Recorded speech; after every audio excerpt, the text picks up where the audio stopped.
2 Chronicles, chapter 4. Then he made an altar of bronze, 20 cubits long, 20 cubits wide, and 10 cubits high. Also he made the molten sea of 10 cubits from brim to brim. It was round, 5 cubits high, and 30 cubits in circumference. Under it was the likeness of oxen, which encircled it for 10 cubits. Encircling the sea, the oxen were in 2 rows, cast when it was cast. It stood on 12 oxen, 3 looking toward the north, 3 looking toward the west, 3 looking toward the south, and 3 looking toward the east, and the sea was set on them above, and all their hindquarters were inward. It was a handbreadth thick. Its brim was made like the brim of a cup, like the flower of a lily. It received and held 3,000 baths. He also made 10 basins, and put 5 on the right hand and 5 on the left, to wash in them. The things that belonged to the burnt offering were washed in them, but the sea was for the priests to wash in. He made the 10 lampstands of gold according to the ordinance concerning them, and he set them in the temple, 5 on the right hand and 5 on the left. He made also 10 tables, and placed them in the temple, 5 on the right side and 5 on the left.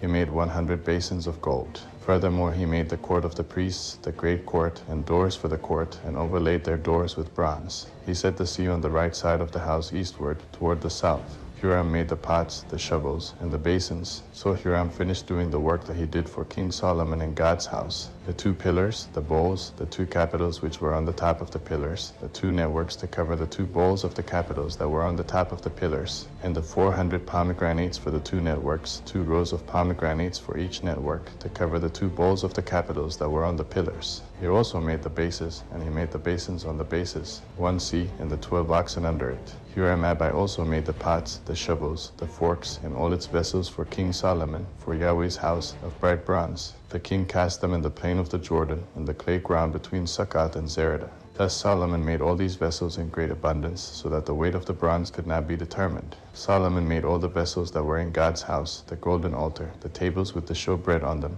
and the lampstands with their lamps to burn according to the ordinance before the inner sanctuary, of pure gold, and the flowers, the lamps, and the tongues of gold that was purest gold, and the snuffers, the basins, the spoons, and the fire pans of pure gold. As for the entry of the house, its inner doors for the most holy place and the doors of the main hall of the temple were of gold.